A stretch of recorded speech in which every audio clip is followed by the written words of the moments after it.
ikaw na nag-i-scroll dyan. Gusto mo bang matuto kung paano gumawa niyan? Kung yes, edi panoorin mo tong video na to. Para sa sauce ng iyong pepper lunch a la budget meal, maglagay lamang ng toyo, ng tubig, at ng asukal. Mapa-local version o foreign version man ng asukal yan, pwede na. Tapos halu-haluin lang natin siya, hayaan natin siyang kumalo, and don't forget to add a kick of the honey. Pansin niyo ba, gamit na gamit at paubos na yung honey pero lumalaban pa rin siya. Parang ikaw lang kahit pagod ka na sa buhay pero patuloy kang lumalaban. After nun, magisa lamang tayo ng margarine o kaya naman ng butter.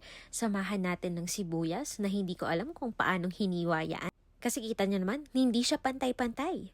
Hayaan lang natin na mag-golden brown yung ating sibuyas. And then dahil wala tayong beef for today's video, gumamit tayo dyan ng thinly sliced pork. Siyempre, kailangan natin isalansan ng maayos yan para presentable naman tignan, diba? Medium heat lang tayo dyan mga mima, baka naman masunog kasi yung pork nyo. After that, maglagay na tayo ng pangmalakasan nating kanin. Kanin na bahaw or kanin na bagong sinaing, pwede na. Pwede nyo rin naman itry ang sinangag. At dahil nga ito'y pepper lunch a la budget meal, lagyan natin yan ng corn. And of course, ang ating pangmalakasan na pepper.